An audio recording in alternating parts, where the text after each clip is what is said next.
I was on a date. I mean, how often do you go to the date in the gym? But I wasn't a date in a gym. It was like a fourth or a fifth date or something. We both enjoyed training together. So I thought, we'll spend a Saturday, we'll go to the gym and so on and so forth. But I still didn't know this lady very well. So I'm still trying to keep my manliness up like, oh, I'm so tough. Nobody can touch me, even though I'm an absolute worst, an absolute joke of a human being.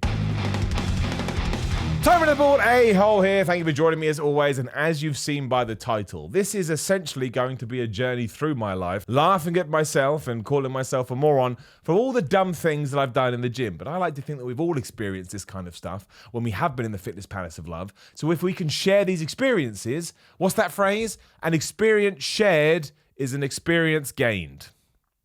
That's not right at all. Anyway, don't worry about that, because this is the 10 dumbest things I've ever done in the gym. Number 10 is I broke my hand. There it is right there. We did a video about it a couple of months ago, or a month ago, or a few weeks ago, whenever the hell it was, I can't remember. Time just ceases to exist when you break your hand. And it actually happened training in this very room, although you can't see that because the green screen behind me that everybody thinks is real, which is nice, because that green screen is a lot better than my actual house. But it is a very small and a very compact space, which is just on a side note. I'm looking to move at the moment for this very reason. But I was training on a bench that I've got over there, a crappy home bench. And I always push my dumbbells all the way to the side of the room because obviously I don't want them to get in the way. And when I was training, I have headphones on, I don't know what's going on. One of the dumbbells had rolled from the side. It had nestled itself or nested underneath the bench. So I was doing incline press. Had one weight here. I went to put the weights down. And as I did, I basically just punched my hand into the other weight. And you can kind of see the remnants. They are still broken, but it's just been, it's 2 weeks. Of course it's 2 weeks. Because I had to take my finger body off after 2 weeks, which still kind of sucks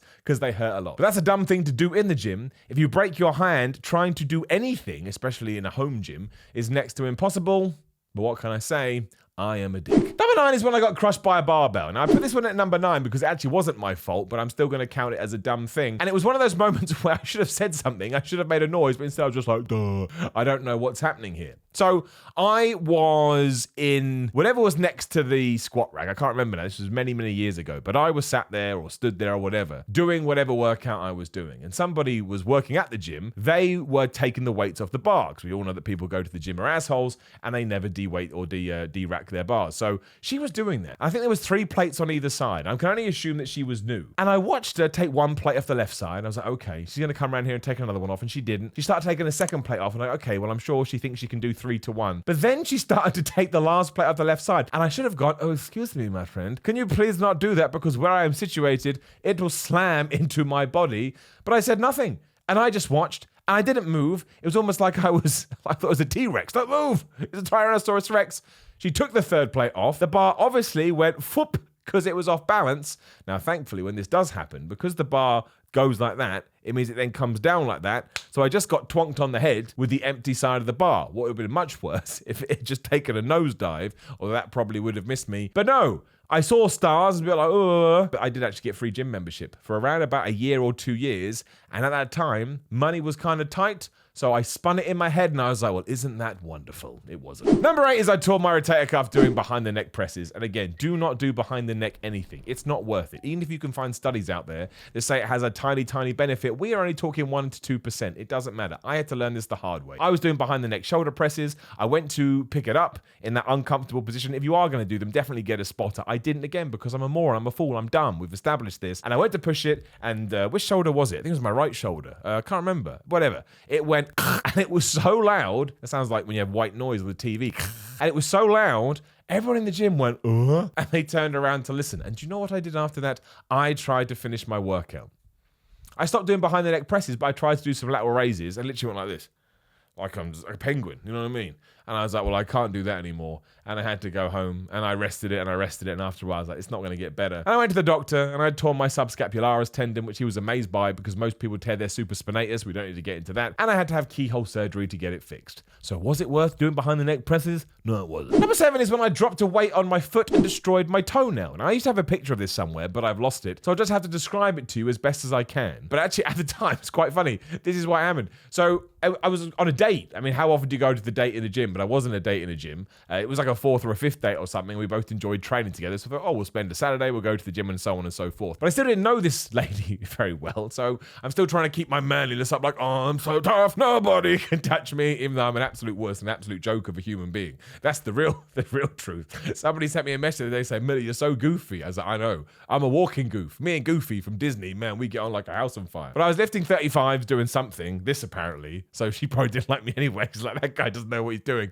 And I dropped it right on my foot, and I cannot describe the pain to you unless you've been there yourself, which I'm sure you have. And I kind of internally went, but I was like, you can't show this, Simon, because again, where is the problem with that? You dropped a heavy thing on your foot. Of course it's going to hurt. You're a bigger idiot. Did it hurt? No. Well, you're a liar. You're a human liar. They just get a gun and shoot you in the face. Are you dead? No, you are. You're hurt and you're dead. But it was so bad. It was so bad. And honestly, the foot went this abnormal color. And I screwed the nail up so bad. I not only killed the nail on top, I think I killed the nail about 4 growth spurts down.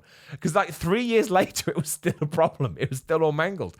I had to go to a doctor. They're like, man, you're just going to have to keep like using some kind of medication like cream to ensure that it comes off. And then just wait for new nails to regrow. And it's only now. This was 6 years ago. It's only now it started to look normal again. Who gave birth to me? Number 6 is a classic. And I guess once again, we've all been there. I got trapped under so many attempted heavy bench presses in my life. But the worst one is when I first started lifting weights when I was 16. And a friend of mine gave me a bench. So I set it up in my parents' garage. And I was up there in my garage, which was, you know, it wasn't miles away from my house. It wasn't like a big house or anything. But it's far enough that nobody could hear me scream. And I decided, I can lift this weight. And I just got trapped. I was like, ugh.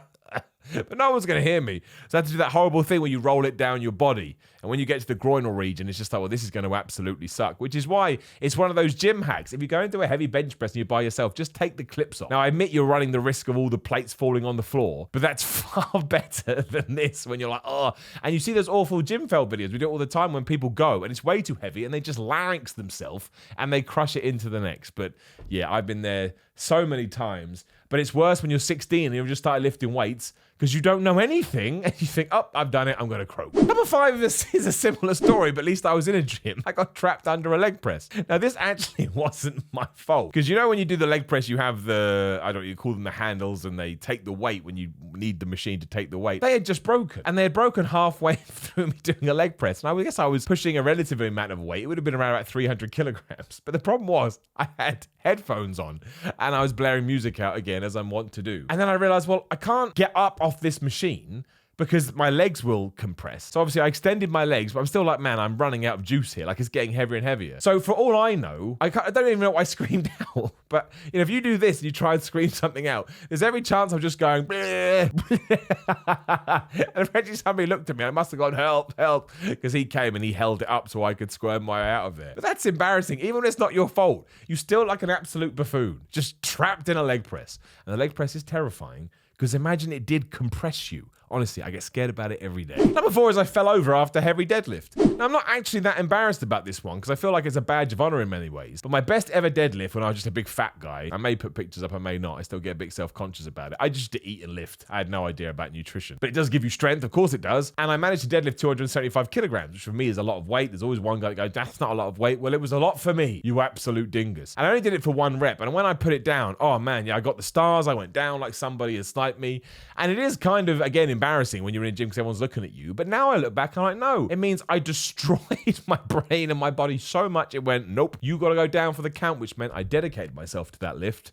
And as we know, that's what the Fitness Palace of Love is all about. Number 3 is when I asked this absolute mass monster to spot me. I used to go to this gym called Power Bodies, and it was just full of bodybuilders. I had to have an initiation there. I don't mean I'm going to show you all the weights. I meant they hazed me for like 2 weeks before they realized I was serious about lifting weights, and therefore I was allowed to lift there. So I kind of got friendly with all of them. They all looked like pro bodybuilders. I mean, they weren't that big, but you know, they all had those kind of physique. And I remember one dude I asked to spot me once, the dumbest thing I've ever done. Because I got to like 8 reps when I was, you know, failing and couldn't get up. And he wouldn't help me because he decided that he knew that I could do more. I was like, dude, I really can't do more. So I'm like 8.5 reps going, like my life is literally depending on getting this on there because he's not going to help me at all.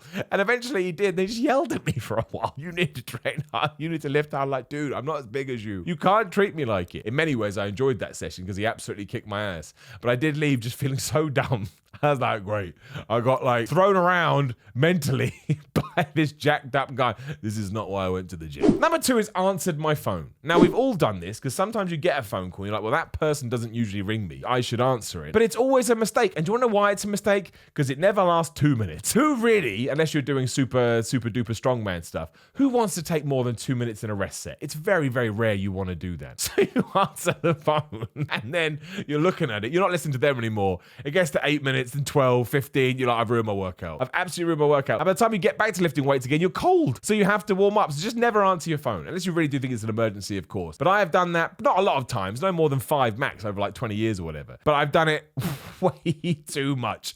Once was enough. You get so mad at this person on the phone. It's like, it's your fault. Nobody made you answer this phone. You're like gritting your teeth going, what do you want? Go away. Go off the phone because I want to lift. It's so ridiculous. And number 1 is trained through the wrong pain. It kind of ties into the shoulder thing we talked about before, but I thought I'd get one in here that hopefully serves as some kind of a PSA. Don't train through the wrong pain, right? We all know what the burn, the pump is. That's a great pain. That's the best pain. Do not train through injury pain. Now, I am a hypocrite, and you're allowed to do it as much as you want because I do it all the time. I broke my hand. What did I do? I finished my session. So I don't learn, but don't follow me. Don't do what Donnie Don't does. Don't do what Donnie Don't does.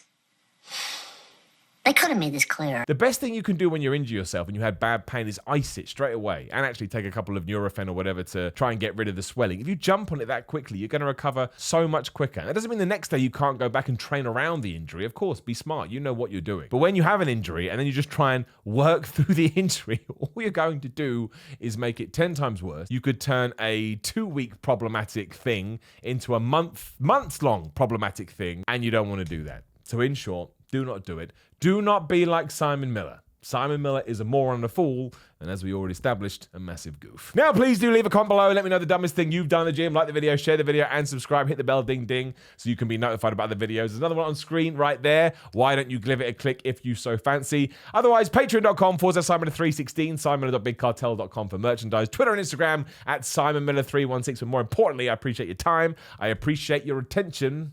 All right, teacher, I'll see you on the next one.